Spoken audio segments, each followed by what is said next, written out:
I was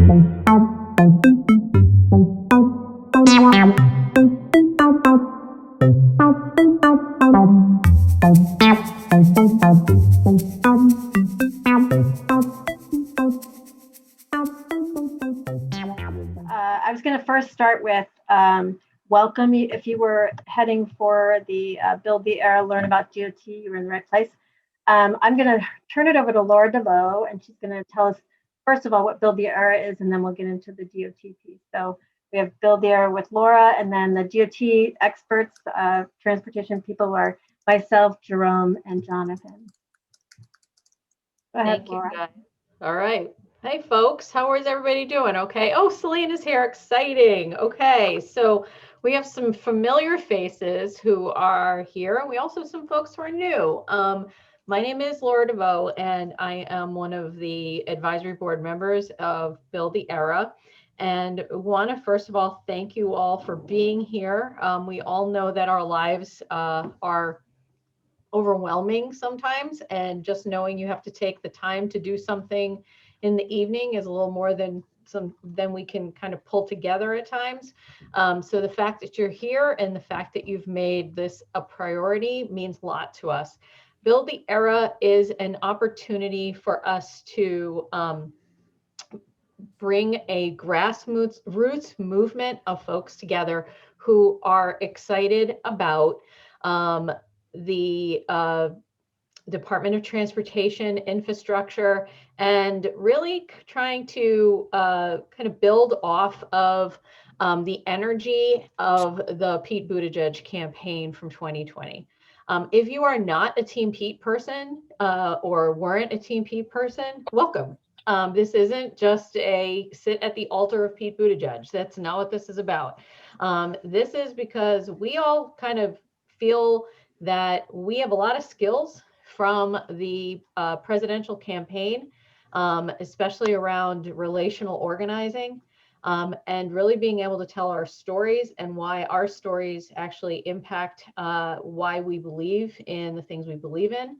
And we thought that infrastructure, some of us, like myself, I'm a front end user of infrastructure. I am not an expert like the folks who are going to be instructing you this evening. But I get jazzed about infrastructure and transportation. And so it should be a priority for all of us. And we think that this is a great opportunity. Ways that you can get involved are basically this. We are looking for folks to potentially start small organizations in your state or your region where you're focused on issues around transportation and infrastructure. I live in Massachusetts. I was saying at the beginning of the phone call, we have some real issues with our mass transit. It may be an issue for all of us, for us to maybe build that out. And every part of the country has their own things that are happening.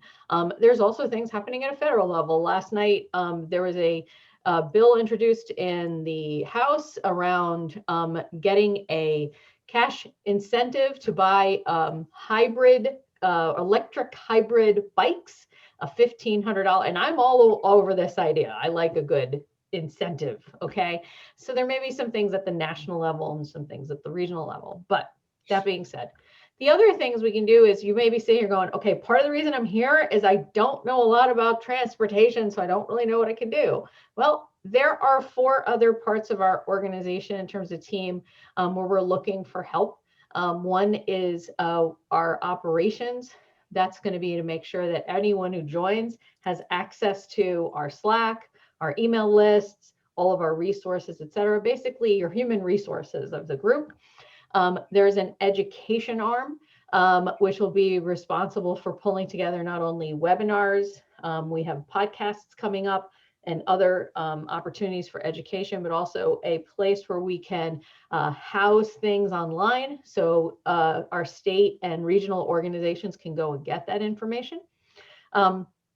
We'll have a communications group, which has everything from social media to original content, et cetera. So if you were a digital captain for the Pete campaign or part of the Biden Digital Coalition, and you're saying, wait, I know how to do that. Great. This is a great opportunity for you to continue those skills. And then finally, the last one is partnerships.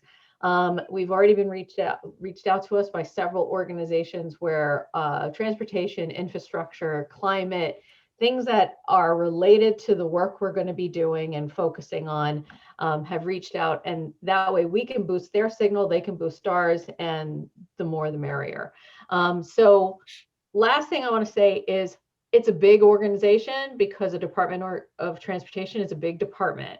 And we know that everyone here has a story to tell and you all have skills to share. And the great thing about this organization is that you'll be able to tell your story and use your skills because there are just that much to get done. So I will put my email up in the chat. So you can email me directly or you can email us at buildtheera@gmail.com. So use either of that email. I'll put them both up in the chat and I'll also put our website up. So I'm going to turn things back over to Jeannie.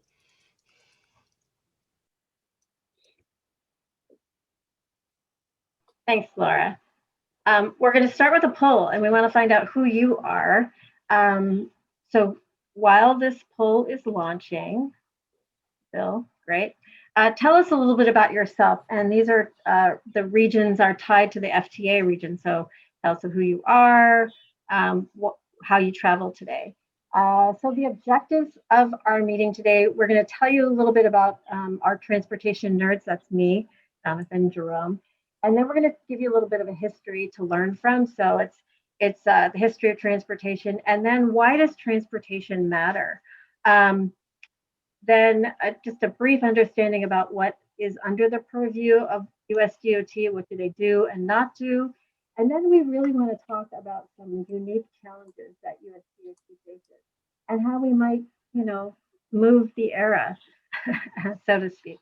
So thank you for joining us today. We're going to leave that poll up for a little bit and we'll keep going. So my I'm one of your transportation nerds, and Jeanne Acutanza, you can reach me at that Twitter handle. I organized Seattle for Pete and their grassroots organization and a lot of the AAPI groups, so under the name of Pinoys for Pete, and that's me in inspecting construction in Los Angeles back a long, long time ago. I've been a transportation engineer and planner for over 30 years. So all that experience makes me a good person to volunteer in transportation. I volunteer on the Seattle Freight Advisory Board, an advocacy group for transportation choices coalition. I volunteered on my city transportation commission, and anyone can do these things. And then I volunteer in a lot of professional societies, including ITE, which is the Institute of Transportation Engineers, Women's Transportation Seminar, other groups, TRB, Rail Revolution, have organized conferences with those groups. So I'm going to have our other folks unmute and introduce themselves, starting with Jerome.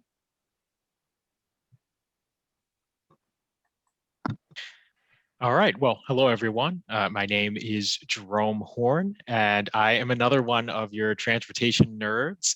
I'm coming to you from currently from Indianapolis, but I have been in the transportation world for a little over 5 years now, and spent some wonderful years at Indigo, which is the transit agency for the city of Indianapolis. And I was a ridership experience specialist there, where I kind of really focused on the user journey of riding transit. So I was thinking about things like wayfinding, signage design, how our maps looked, technology integration into the system and things like that. I now just recently joined Foursquare Integrated Transportation Planning, which is a private transportation planning firm. And we get to work on all of these exciting technical projects and planning efforts on behalf of a lot of government agencies and transportation departments and transit agencies. I am a Mass Transit Magazine 40 Under 40 member for 2020. I'm also part of the APTA Emerging Leader Class of 2022. APTA is the American Public Transportation Association, which is kind of a trade organization that kind of advocates on behalf of all of the transit agencies in North America. And then I also help run a group on Facebook. Some of you may have heard of it, sort of infamous at this point, called New Urbanist Memes for Transit-Oriented Teens. And while teens is in the name, it's all really a play on words. It's a group of over 200,000 people from all around the world that are really into transportation and mass transit and talking about it and sharing funny memes and pictures about it. So excited to be here today. And I should also say that professionally, I've been involved with young professionals in transportation. I founded the YPT Indianapolis chapter. I served on the board for Young Professionals in Transportation International.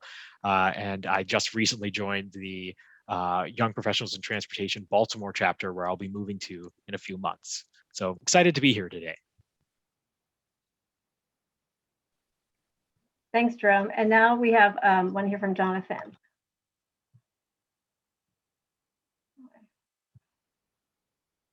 Well, it's great to be here. I'm Jonathan French. I'm a transportation engineer and engineering data manager at Maine DOT, but I'm also a transportation nerd, and so I'm here because I love transportation, and that's kind of how I'm here in this role, even though I work for DOT.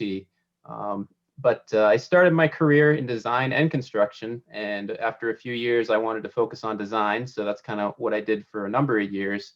But now, as an engineering data manager, I'm managing the CAD software and electronic plan archive that we have at the department. When I was a designer, I designed highway and intersection projects. I always wanted to look at cost-effective and resilient methods, and I really took pride in the innovation that we had with those projects. And that kind of led me into roundabouts. As folks who have followed me know, I'm pretty strong advocate of roundabouts. I'm also a member of the ITE Roundabout Committee, and look forward to more advocacy there. So you'll hear plenty about roundabouts if you're following me on Twitter, and also a little bit about them tonight. So, but thanks everybody for being here, and looking forward to learn about DOT with everybody. So a little bit about, I think, looking back at the past always helps us understand our current conditions and can help us in the future. And what was later to become the United States post roads, the old post roads were initiated primary method of communicating information across and between the colonies. So think of the information superhighway of the Revolutionary period. These old curvy roads functioned similar to this. And under the Constitution, this Section 8, known as the Postal Clause, specifically authorizes Congress the enumerated power to establish not only post offices, but these post roads. So that's the beginning of thinking of these roads and road systems as public highways, funded, protected by the federal government. The other thing I wanted to point out is canals. And getting farm to market, getting goods to market, one of the easiest ways to do this was float them down the river. So while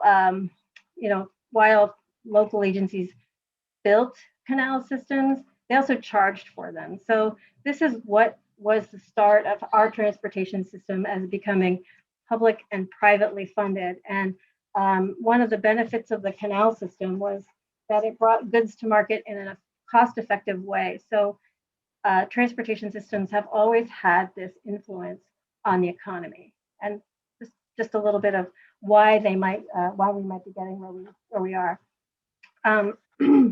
Communication and moving people and goods has been a fundamental part of expansion in the country. In the mid-19th century, to encourage expansion west, the federal government operated a land grant system, granted over 150 million acres to financiers like J.P. Morgan and Vanderbilt to expand our transportation systems west. This is what the rail system looked like in 1870. The eventual connection at Promontory Point, when you think about how transportation systems influenced, other social systems, this westward movement of rail was developed by Chinese immigrants, and the fear of these Chinese immigrants led to the Chinese Exclusion Act, but it was their hard work that got us to Promontory Point. So you can see some of these, how transportation systems influence our social and equity. Some of the land grant property that was given to these financiers and what I call robber barons was also land that came from treaties and indigenous tribes that were here before that. And then these expansion of rail, which in 20 years was expansive, led to almost the annihilation of the American bison. These land grants started out as large enticements, but with broad expansion came the need for more profitable centers. This is a consolidation of rail systems that called Conrail, and now what what have been dozens of rail systems and private rail companies, now down to about 6 companies that run most of the large rail systems. Wasn't just across the nation, but also the Pacific Electric Railway. This is a way, this is another financier, Henry Huntington, helped finance the expansion of the Pacific Electric Railway. For those of you, Robert, who framed Roger Rabbit fans, you'll know a little bit about this story, but these tracks not only brought streetcars and rail connections to transportation, but they also expanded electricity throughout the LA basin. So really built the basin out. And the PE Railway had stops that were very close together. Travel times were very long. They couldn't compete with the emerging automobile industry. So industry advocates from the auto industry, led by the Automobile Club of Southern California, helped end the PE Railway. And they say, folklore says that the day the lawsuits was ended, they started to take the tracks out. So our love of cars led to more expansion of auto.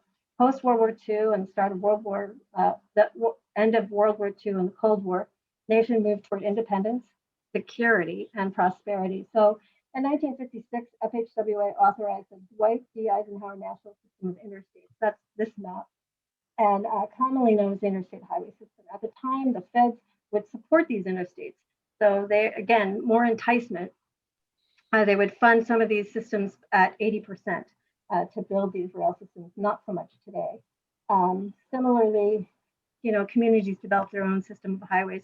I mentioned the LA County's master plan of highways, and this created linear rights of way. So if you were along this, you would dedicate your frontage right of way to develop these roads. These were laid out by the Corps of Engineers. These planned systems soon became congested and were constantly widened. They promoted sprawl, resulting in smog and expanded congestion, and a notion that we couldn't build our way out of it. So the reliability on vehicles created communities that reduced connectivity for pedestrians or biking, and they weren't very well linked to transit, which is really an efficient way of travel. So these systems that look like this were focused on the cul-de-sac being the optimal way of, optimal place to live for access. And these notions of access function led to these systems that were really became very congested. And there became at the time, greater interest in what's called neo-traditional or old school ways of transportation planning. So people would think of places like Old Town, Alexandria. So more what they call neo-traditional. This is a system of highways or streets that I live in that's about 100 years old. It was laid out over 100 years ago, and just small blocks that are easy. I'm so sorry. You're cutting out when you turn your head to your left. You're cutting out, just so you know. They're having a hard time hearing you. But when you're looking straight on, okay. No problem. Sorry to interrupt. That's okay. Thank you. Thanks for telling me. So these old systems, about 100 years ago, this system was laid out.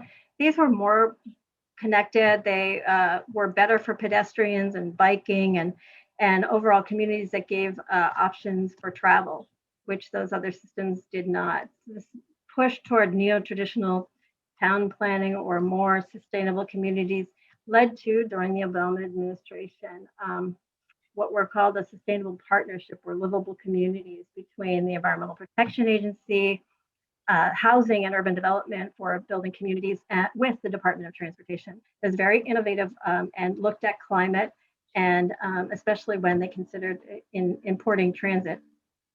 And also in this period, we had a push toward Vision Zero and big data. So the notion of big data is that, just not that long ago, data was being collected from highways through sensors in the pavement and cameras.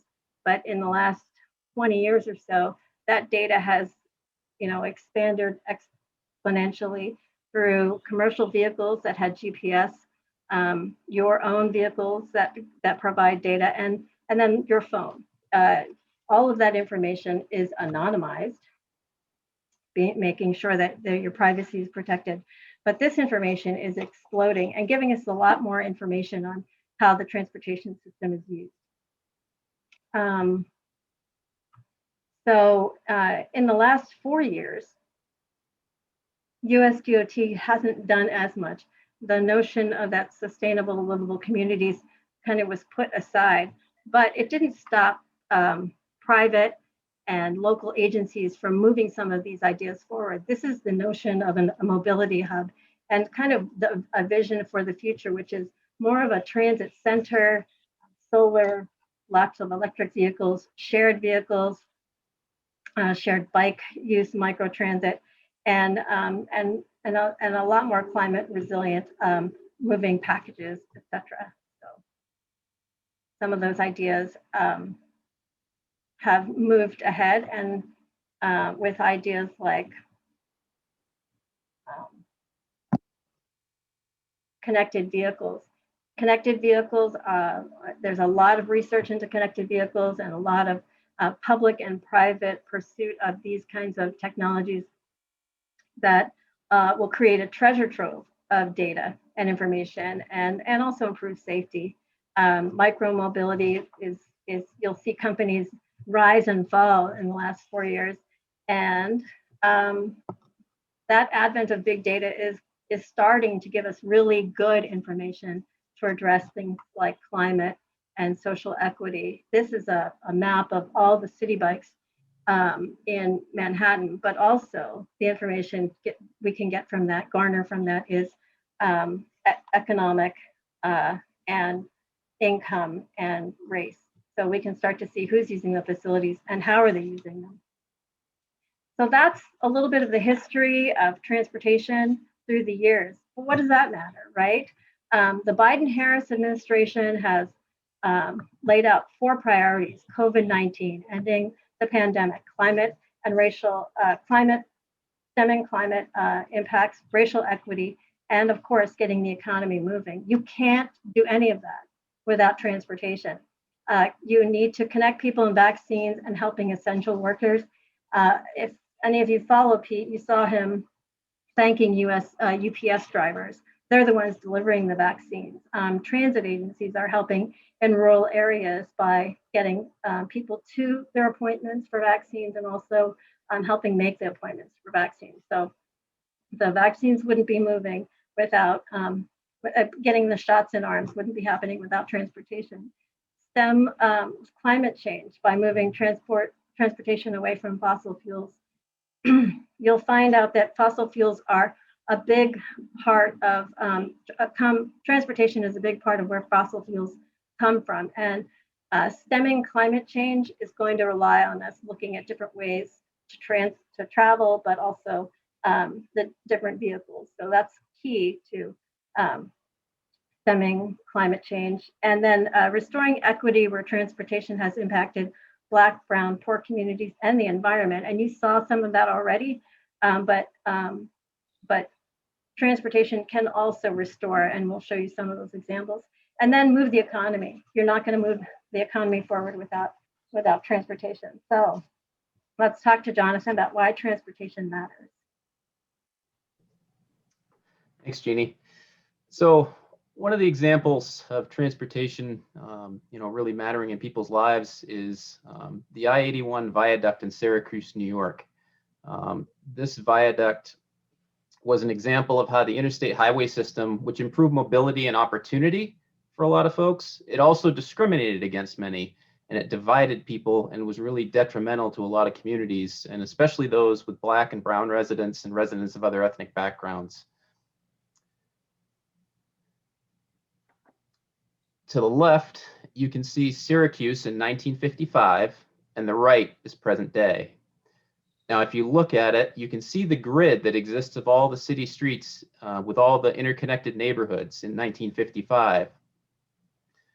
Back in the 1940s and 1950s, the city of Syracuse, they were looking for a north-south expressway with at-grade intersections west of the current I-81 location.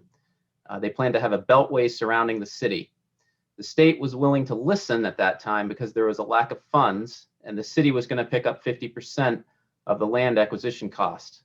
But that lack of dedicated funding meant there was no movement on the project, as many projects have sat but due to no funding.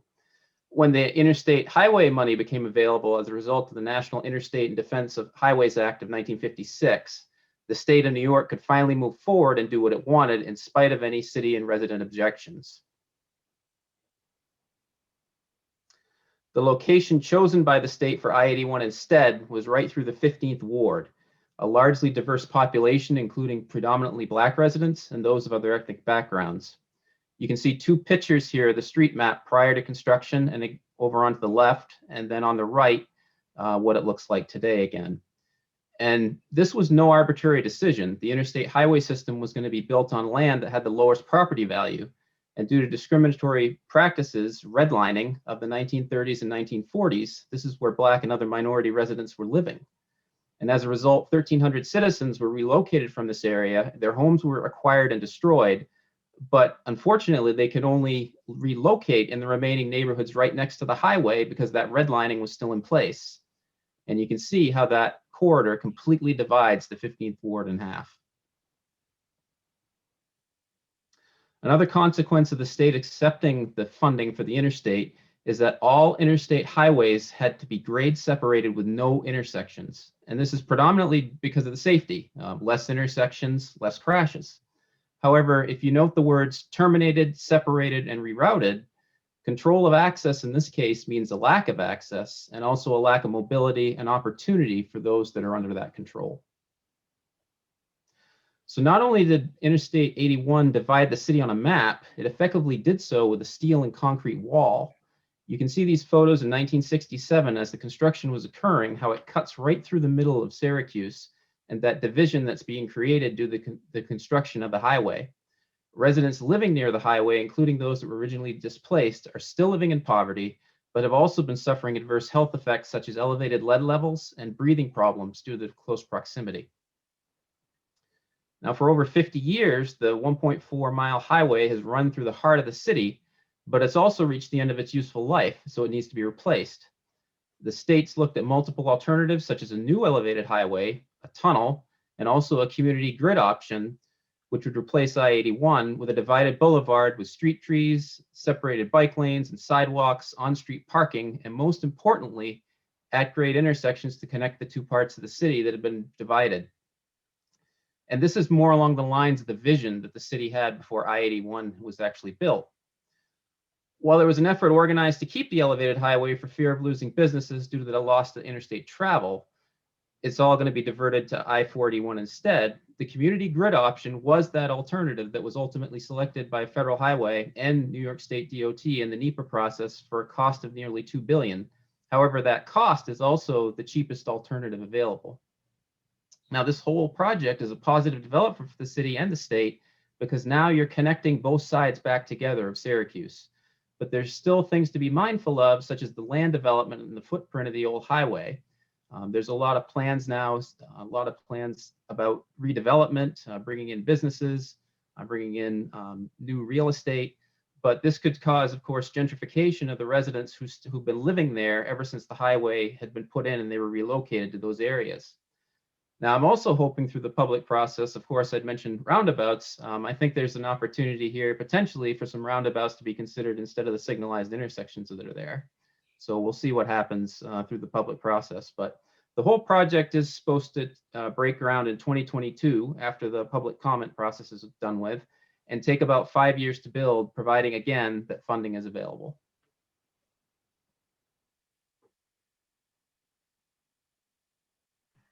So thanks, Jonathan. And more about why transportation matters. Maybe some of you are familiar with the 710 Pasadena Freeway.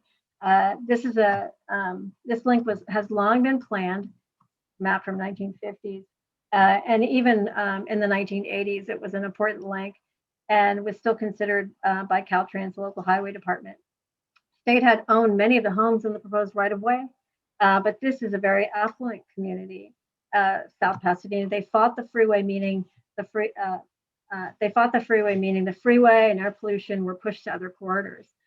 Even a renewed push to complete this, even in the last in this century, was rejected. So during the Clinton administration in 1994, President Clinton signed an executive order 12898, which addressed federal actions, projects like this that were built with federal funds or with under federal regulations, to address environmental justice in minority populations and low-income populations. This is important because the action made focus on federal attention on environmental and human health conditions, like Jonathan mentioned, lead levels on minority and low-income populations. So you had to look at this as part of your environmental process. The goal was to achieve environmental protection of all communities. So this law or this executive order was originally, focused on things like wastewater treatment facilities or pipelines or landfills and things like that, but it has a substantial impact on transportation facilities that, like Jonathan noted, have a substantial impact on low-income communities and populations. So what does this look like today? This is another project called the 11th Street Bridge in Washington, D.C. And this is a bridge that connects Anacostia within the city of D.C. to the Washington Navy Yard. The 11th Street Bridge in 1950s was an local arterial. It had sidewalks. You could drive or walk or bike across this bridge to get to your jobs in the city. And then the 50s and 60s, Anacostia was 87% white.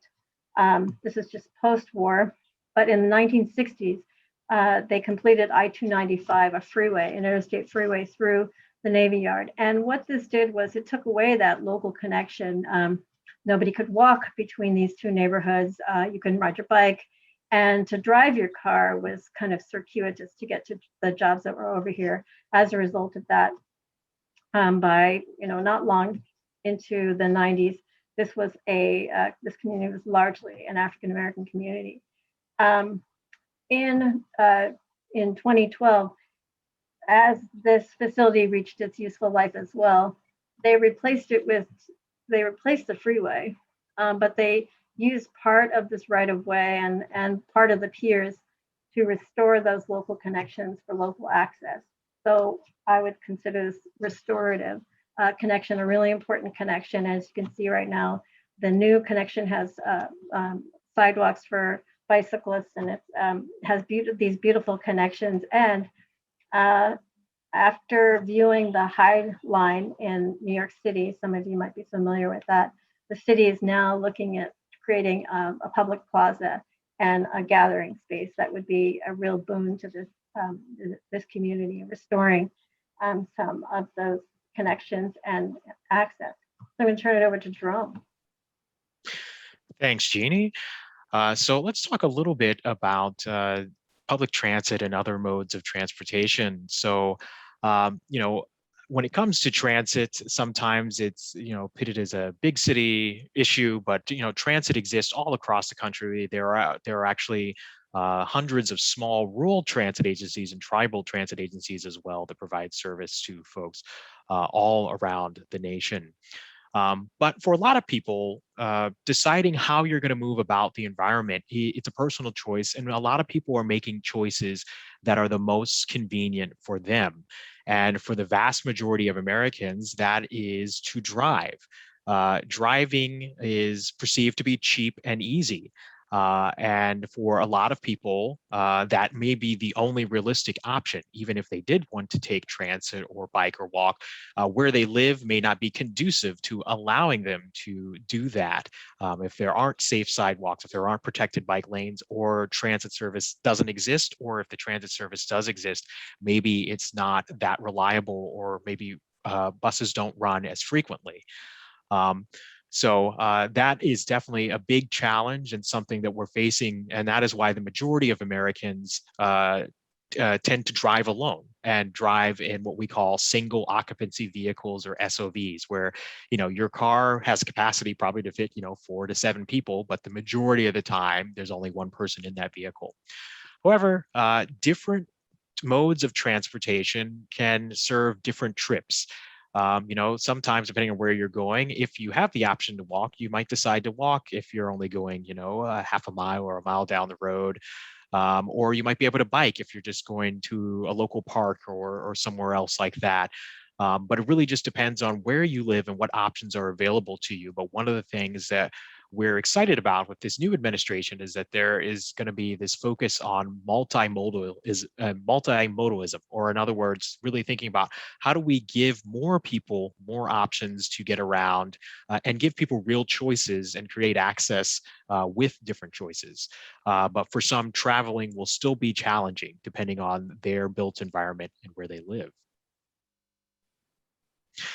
So communications and experience are also really important. So particularly when we talk about mass transit, one of the biggest barriers to using transit is the user experience and people feeling like they don't understand the system. Maybe maps are confusing, maybe they don't know how to pay. And really making transit systems legible and easy to understand is something that a lot of agencies are actually beginning to work on. And that's some of the work that I did previously when I was at Indigo. A lot of agencies are now developing mobile applications and other ways so that people can pay with their phone, or they have a reloadable card that they can reload online. But at the same time, we also have to think about the digital divide. Not everyone has access to a smartphone. Not everyone is banked. And so that is where equity comes in. And so a lot of agencies are also thinking about how do we provide that access to people who may not have the same access or have the same resources with a smartphone or unlimited data plan or things like that. So one of the really cool things that's happening in transit right now, is some agencies are beginning to come up with something called fare capping. And what that is instead of someone just, typically if you get on a transit vehicle, you buy one fare for like one way, and then you just, buy as you go. Or some people who are able, maybe if you commute on a monthly basis, you can afford to buy a bulk pass, like a monthly pass that might cost anywhere from $60 to $100. So what fare capping does is it allows people to kind of earn that benefit, because you have a fare card, and it's hooked up to an account. And as you go, it keeps track of how much money you're spending. And there's usually a daily, weekly, or monthly kind of limit. And once you hit those limits, it won't charge you anymore. And that's a more equitable way to kind of give people the benefit of who travel on transit more often, of not having to pay more than a certain amount of money. So millennials and Zoomers, as they're called, Gen Z, there's an increasing growing number of people. And as I mentioned in my introduction, there's this group, NUMTOT, New Urbanist Memes for Transit-Oriented Teens. There's a growing number of young folks that would prefer not to drive or are not driving. And we're seeing that happen. People are delaying getting their driver's license. And there are a lot of folks that would desire to live eventually in a society that is car-free. However, there's a long way to go to getting there, and we still know that there are going to be a lot of people that need to drive for various reasons. But we feel hopeful with this current administration and some of the things that we're talking about with complete streets and thinking about equity and increased funding for modes that are not just driving, that we can take steps to get closer to being there. So there's a few other things to consider. What is going to be the long-term impact of telework? So currently, it's still really up in the air. A lot of different companies are talking about, some have said, oh, people are never going back to the office. Some have talked about a balance of maybe 3 days in, 2 days off. Some companies are going back full time, just depends on what it is. But that's something that certainly the entire transportation industry is watching. And those travel patterns and demand patterns are going to impact how we think about and plan for transportation. When we built highways are built with certain number of lanes, right? Because we're built for peak travel and peak times, that morning rush hour, that evening rush hour. Or transit typically operated peak service, where they ran a lot more service, a lot more trains and buses were running more frequently to kind of accommodate that morning rush hour and that evening rush hour. Well, throughout the pandemic, ridership has gone down. We've also seen a lot of those travel and peaks sort of flatline out. And there's, thought to believe that maybe there won't be these peaks in the future, but maybe it's just more flat travel that keeps going as time throughout the day. And so transit agencies are thinking about, well, maybe we just run frequent service throughout the whole day. What does that mean? Also thinking about areas that maybe it doesn't make sense to run a 40-foot bus. There are a lot of places where it's hard to get a bus into, but also there may be neighborhoods where the demand for ridership isn't as high. So perhaps there needs to be a small shuttle van that serves that community. Or as we mentioned, as Jeannie mentioned, we talked about mobility hubs, where maybe there are places where we give people more options to travel via bike and scooter or get around in different ways that don't necessarily mean getting on a bus or a train or connecting to a bus or a train. The other thing that we're seeing is the rise of the neighborhood. Since a lot of people are staying more local these days, they're staying in their neighborhoods. And this is a great opportunity to really think about, there's a concept called the 15-minute neighborhood or the 20-minute neighborhood or the 20-minute city. And really the idea is that within a 15-minute, 20-minute walk of where you live, you could access all of this main services that you need, whether it's medical, food, healthcare, education, or if you can't access them, you have access to frequent transit or something that can get you there pretty quickly. And then finally, e-bikes. E-bikes, as some of you may be aware, there's legislation that is being introduced that could have a profound impact on e-bikes. So you could get a incentive, a tax credit back for e-bikes. And I really think that e-bikes are a wave of the future. Studies have shown that most people that get e-bikes tend to actually bike twice as much as they did prior to having an e-bike. So there's been a lot of debate about, are people being more lazy when they have an e-bike, but not really. People actually enjoy biking more, so they bike further. And e-bikes really, they open up the access, especially for folks that may be concerned about, whether or not they have the physical stamina to bike, and people that live in areas that have topography and elevation changes. And it's really, we saw a huge rise in biking throughout the pandemic, and we're hoping to keep that going. But we need to make sure that we also have the supportive infrastructure so that people feel safe while they're biking. And so that's where protected bike lanes and really thinking about how we allocate space on the street come into play.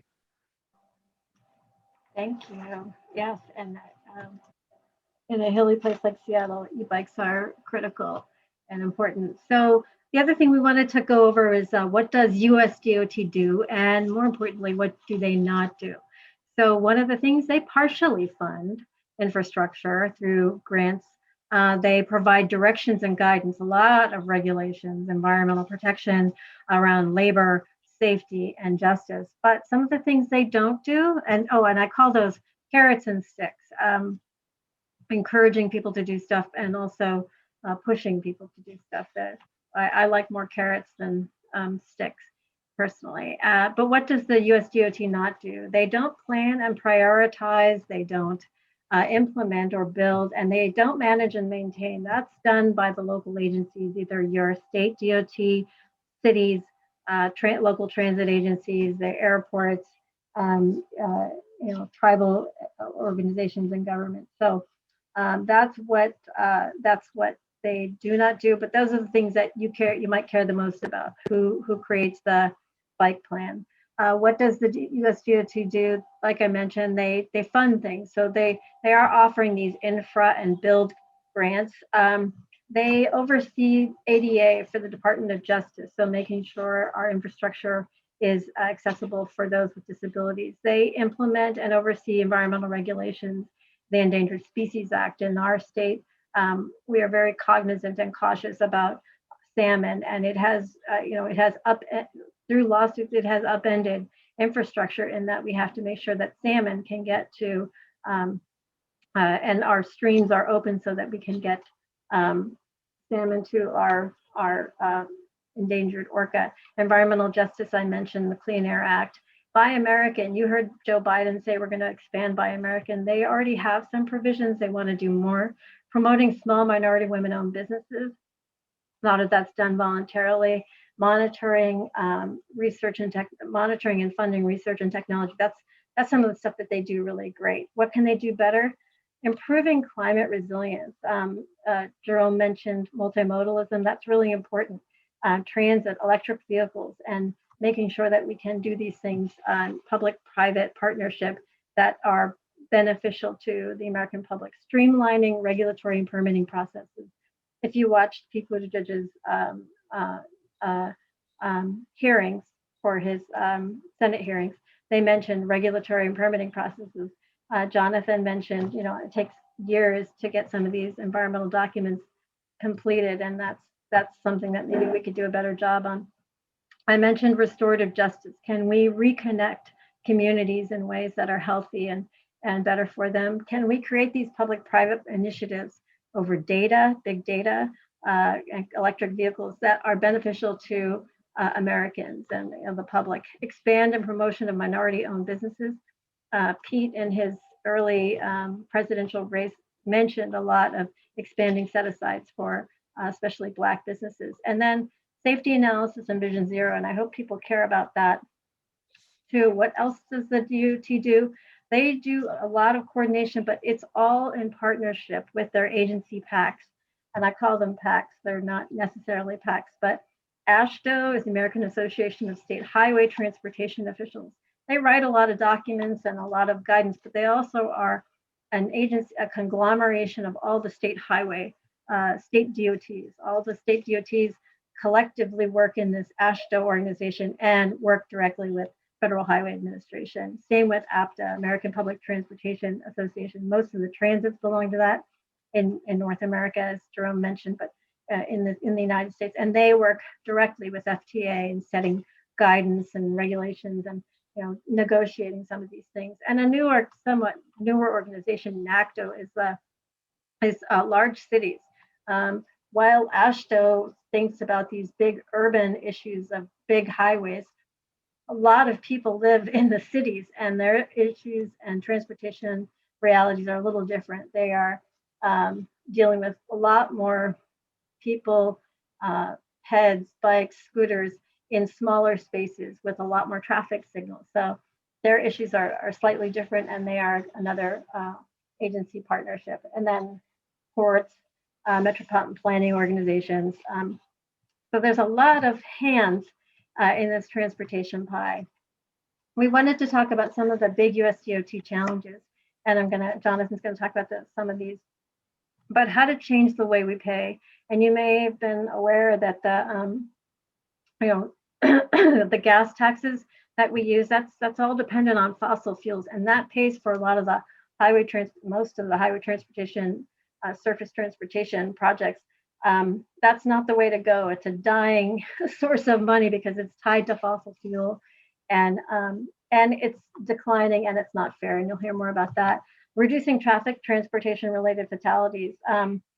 I don't know if any of you heard this, but this is the first year that traffic fatalities went up instead of down, and that's something that's not tolerable or acceptable. 40,000 people die in traffic-related fatalities in 2020, and mind-boggling. Intergovernmental coordination is a big deal. You saw how all those key, alphabet soup of agencies oversee and need to coordinate to get transportation working efficiently. Sometimes it works and sometimes it doesn't, and that's an important thing. Wrangling, regulating public-private technological partnerships, making sure those work for the American people, regulations for climate, and equity. So I'm going to turn it over to Jonathan to talk about funding. Thanks, Jeannie. So as Jeannie mentioned, funding's been a big part of the problems that we've had with transportation, basically because labor and materials have continued to increase in cost, but the gas tax has remained stagnant since 1993. And as she mentioned, that's the primary vehicle for funding service transportation. So that's reduced its purchasing power significantly.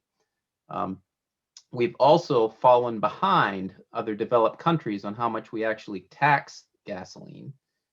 Compared to the other countries, we're not up there. I mean, you hear of all the countries in Europe and the high gas prices that they have. They also have better infrastructure as a result. So this constant lack of funding has led to routine projected deficits in transportation funding, and the transit and highway counts of the Highway Trust Fund are expected to be again at a deficit in 2022.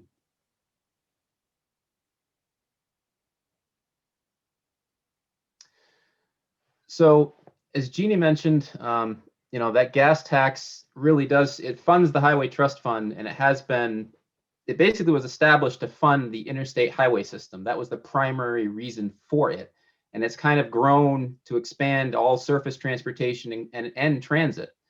It's been raised, that tax has been raised multiple times, but it was last increased in 1993 under President Clinton to the 18.4 cents it is now.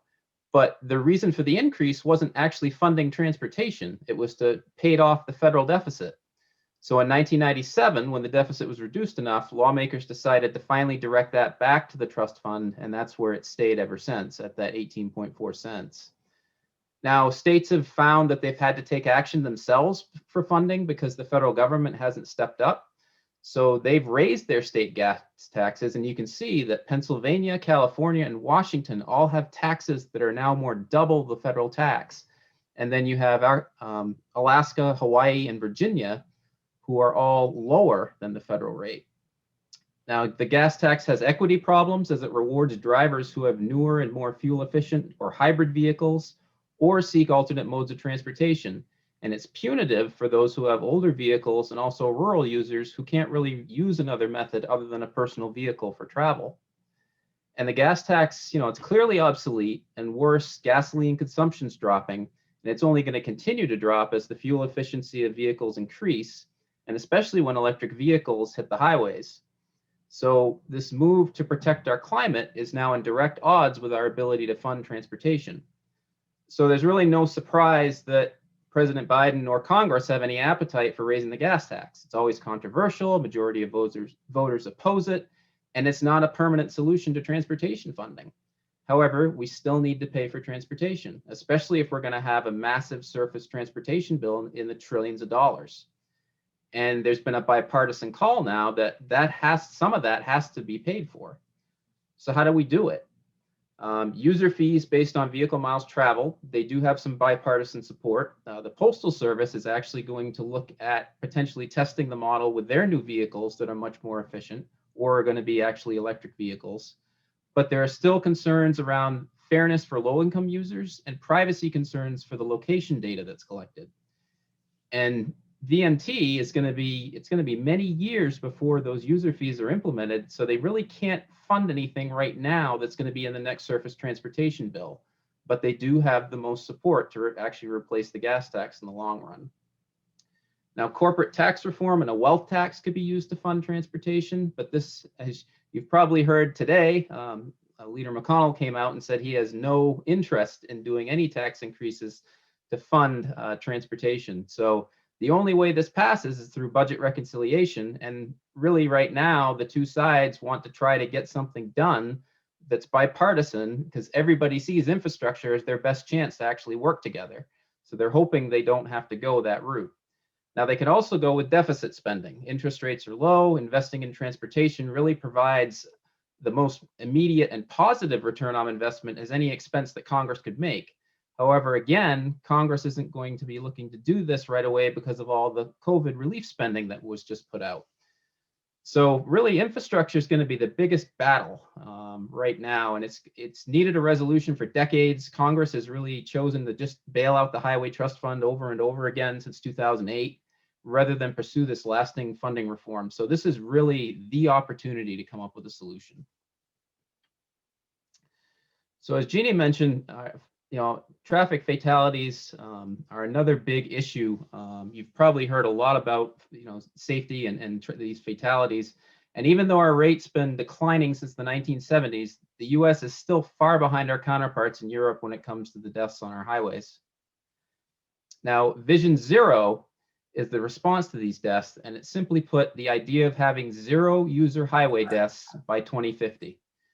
Now, no country is able to get to zero yet, and Sweden, the originator of Vision Zero, actually extended their original deadline of 2020 to 2050, but they've had quite a bit of success to lower their actual deaths.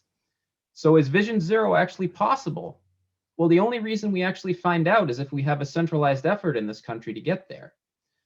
So to get to that, we need to actually know what's causing these deaths. Speed is a huge factor. As faster speeds, there's a greater probability for injuries and deaths for all users in a crash.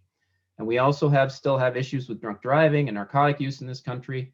We still have issues with distracted driving, of course. Vehicles have all sorts of technology right now, but that technology can also be distracting.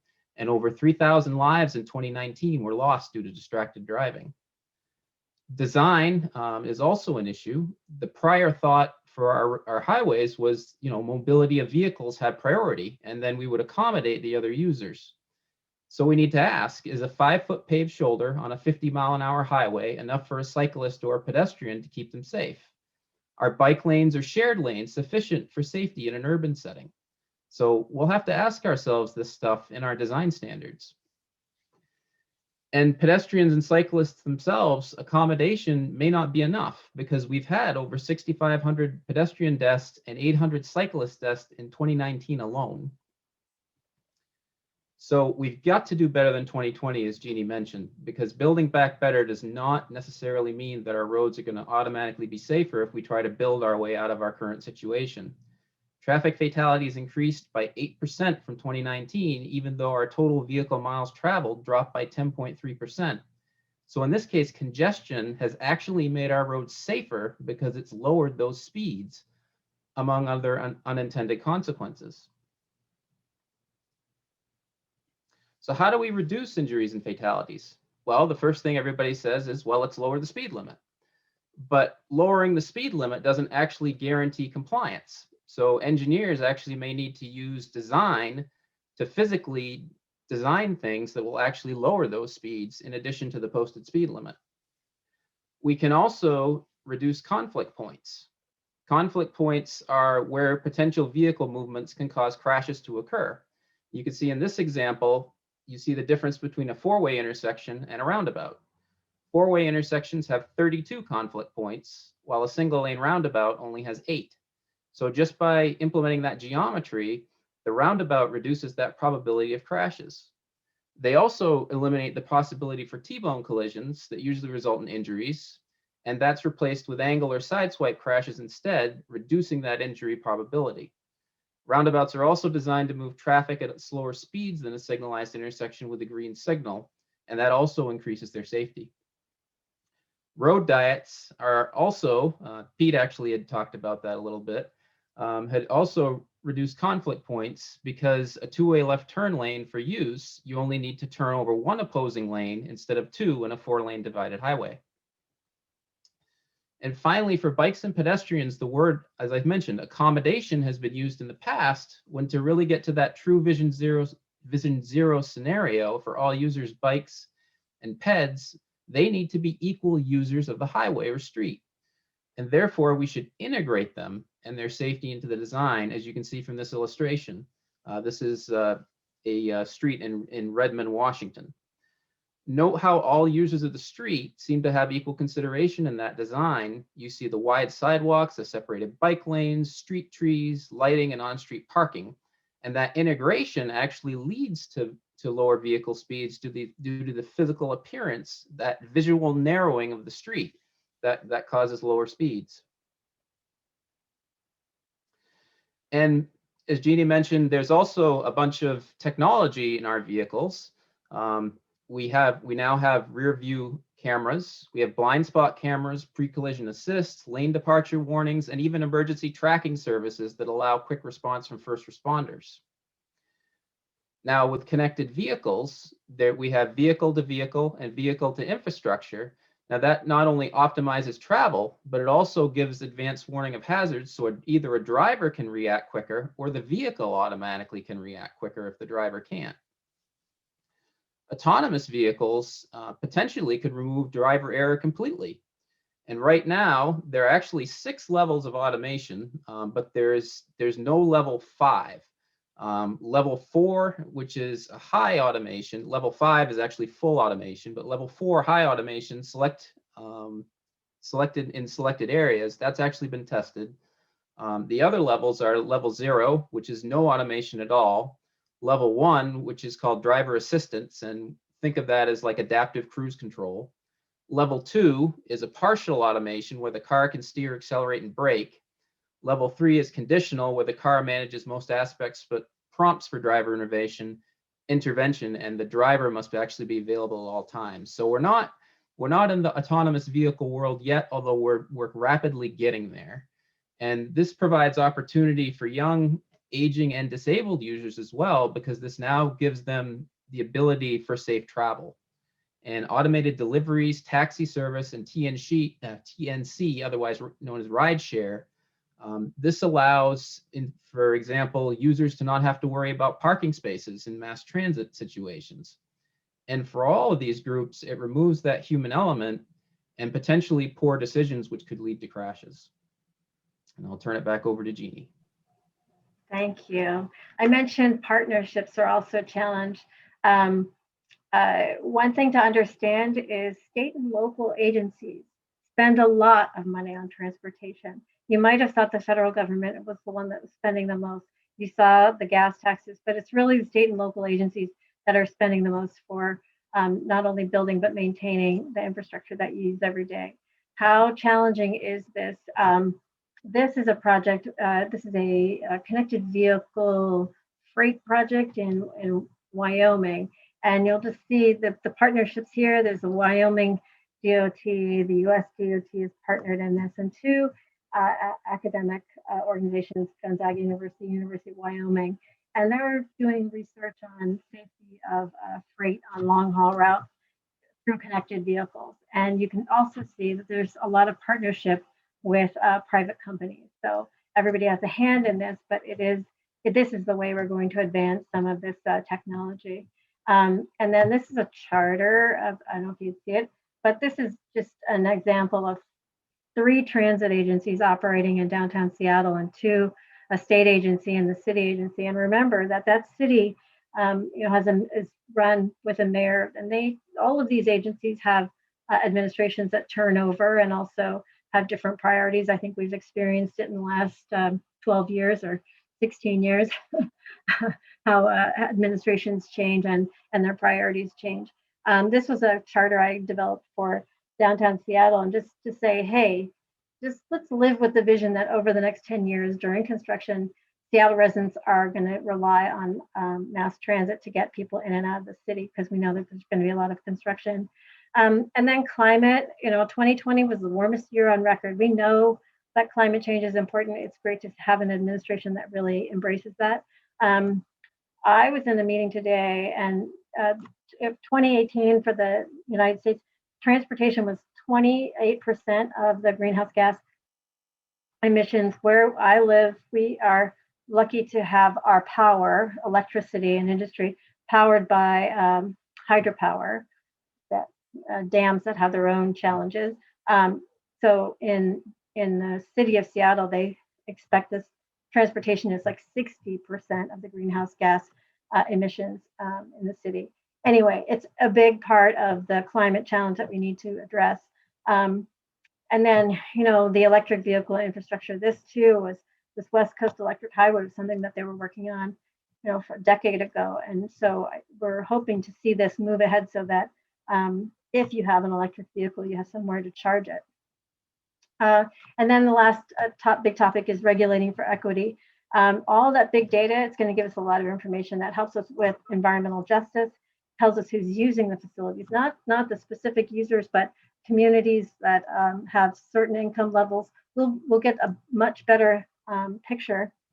This is the city bike example of who's using the facilities and how are these transportation facilities impacting or benefiting those communities. So we need to launch a poll. Thanks for your time. I'm sorry we've gone over. We want to hear from you. What do you care about? Safety, vision zero, safe routes to school, active transportation. I think we need to go to the next one. So I think there's another poll. There might be another poll. Yes, there you go. What do you care about? And tell us if you thought the topic today was useful. But do you care about active transportation? That's bikes and peds, ADA, accessibility, transit recovery and renewal, climate resilience, social equity. All of those topics that we could talk. I could talk endlessly. Jonathan, Jerome, and I, and many others could talk about this for long periods of time. There might be organizations that advocate for issues you care about, and how do we engage with them? So that's what we really wanted to hear from you today. So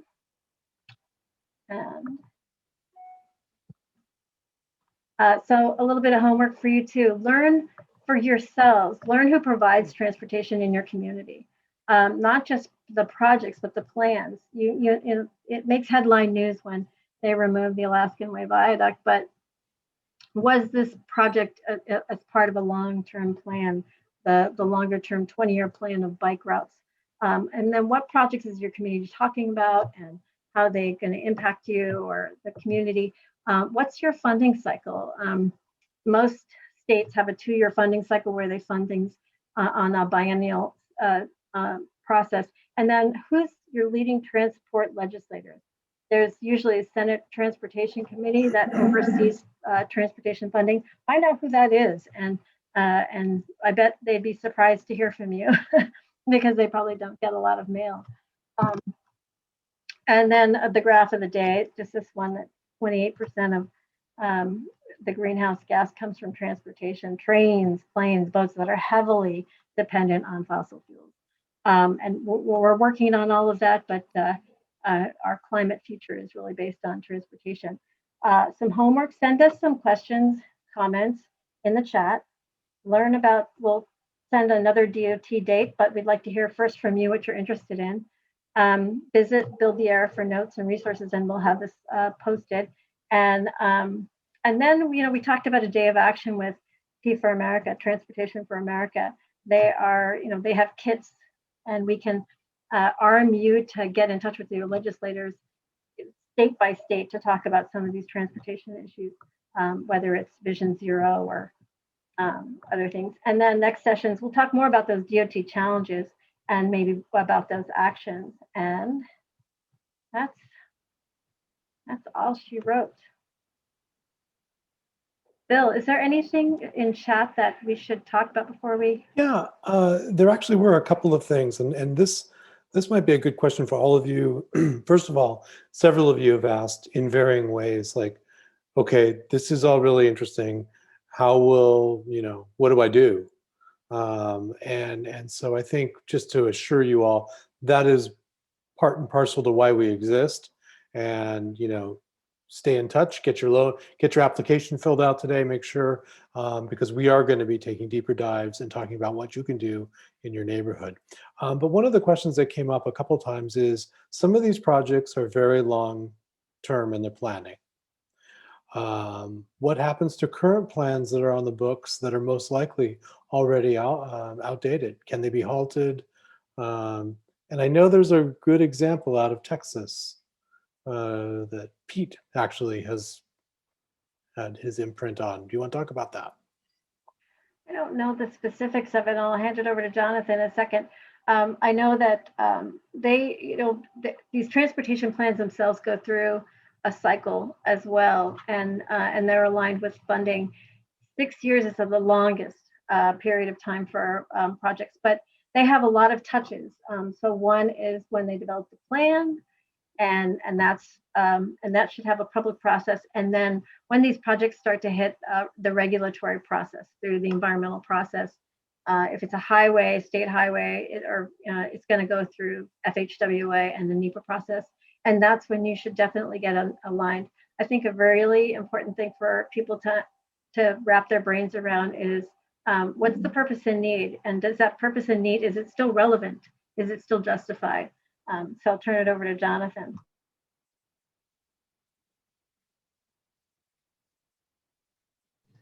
Did you want me to talk a little bit about the issue in Texas, or? Yeah, I think that's a good example of that's just in the headlines this week or last week, right? Sure. So basically in downtown Houston, I-45 is running through there. And essentially there's a project that'll widen that interstate. But basically it's raising concerns under Title 6 of the Civil Rights Act. Basically that Texas DOT, apparently there are lots of complaints that they didn't follow the process correctly, so they've asked essentially Federal Highway to intervene, and Federal Highway essentially has. They've asked to halt construction, asked Texas to halt construction on that project. So you'll probably see more about that in the news, I'm sure. But that's just another example of what Federal Highway can do, because states do have to go through certain processes through the NEPA process. That is the process that basically they have to essentially go through and check various boxes with different agencies to make sure there is environmental justice. There is some racial justice built into NEPA, although it can definitely be more robust. But that's just it. So this example is really kind of the start of what I think you'll see coming from the department moving forward. And we've also already seen the build grants, and I think infra grants as well, are now having climate and racial justice qualifications attached to them, which is really something, again, unprecedented, that is brand new under this administration for US DOT. So a lot of different things I think you'll see moving forward. So it'll be interesting to see when those grants and things are awarded, what projects are actually coming up under those, and how the agencies are actually going to adapt to the kind of this new normal. And I'm just going to add a tiny bit. There is a legal process. Once they issue a notice of, a determination on the environmental process, it can be questioned in courts, and that could potentially be the way of that project in Texas. And then the other thing I was going to say is we're interviewing some folks in our podcast that are going to talk about the sustainability criteria, and I'm hoping to get somebody to talk about NEPA and the regulatory process. So stay tuned for those as well. I do want to speak to just the common question a lot of people have asked us is, what can we do to help Pete? Well, what we can do to help Department of Transportation is help advocate, taking the skills, and Laura will speak to this when you attend one of her sessions, but taking what you learned in Pete's campaign and other progressive campaigns, and taking those skills to make change happen in your city, in your neighborhood, down your block, around a school, or in your state. And that's really where this hits the road, if you'll pardon the pun. And really, you're going to learn how to get engaged and who to talk to and how to organize so that we can take care of this, get some of these funds to our neighborhoods to take care of issues that we see. So please know that is the overarching, I should say, goal for our organization. And you're going to be one transportation nerd power pack out there. We have the Triple J with us today, Jerome and Jonathan and Jeannie, and you're going to be learning a lot more about transportation, more than you ever thought you were going to know. And don't worry if you didn't grasp all this or some of it made your eyes sort of spin. The goal here is just to introduce you to the topic and get you comfortable as we learn how to advocate for change we want to see. If there's any other questions, it's 5:20. We do want to completely respect your time. Jeannie, just so I can ask real quick, do you know if that 1994 Clinton executive order that you referenced in your presentation, is it still in place?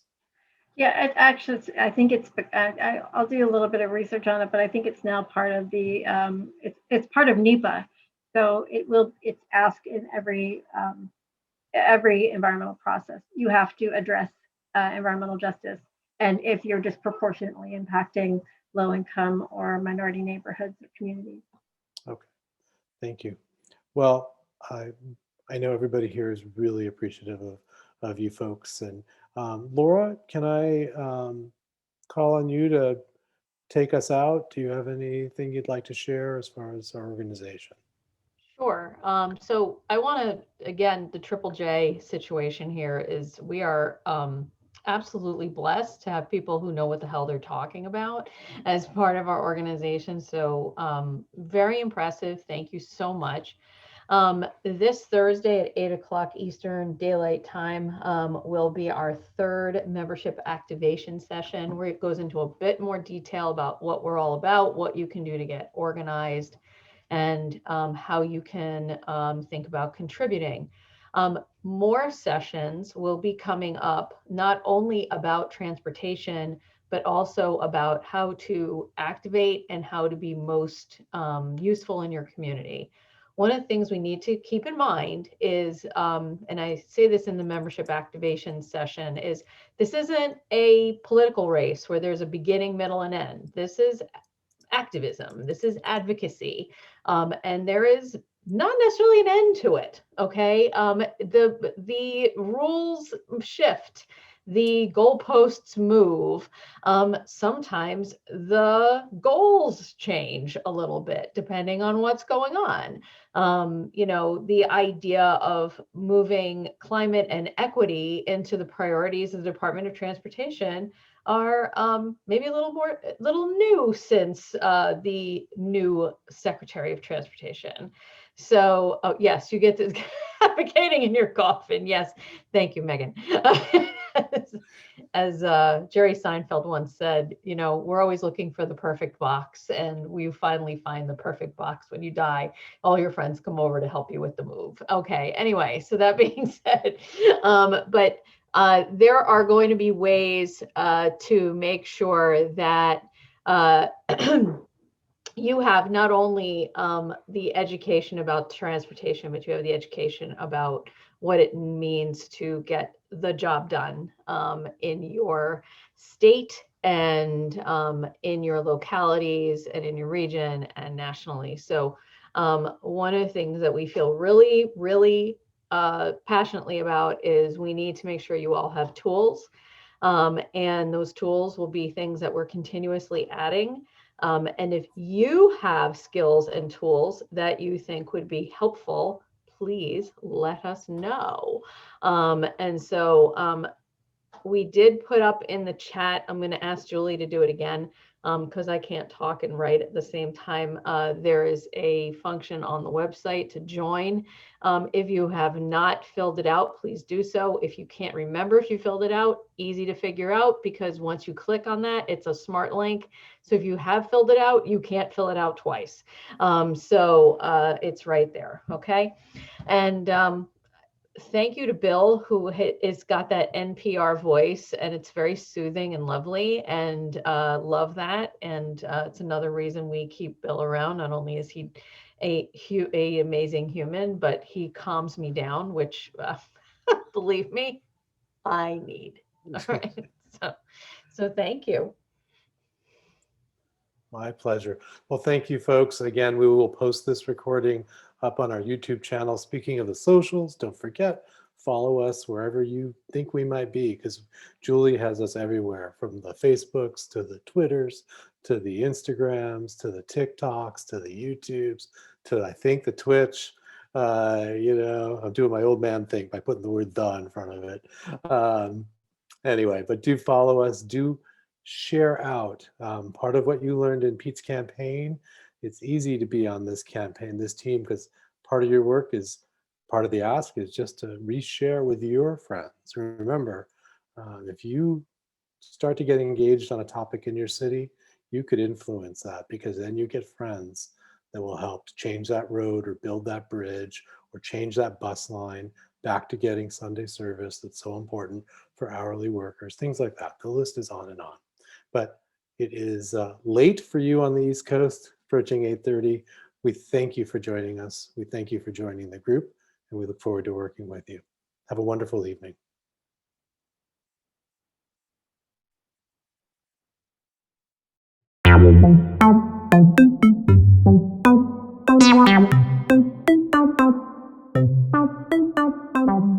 Thank you.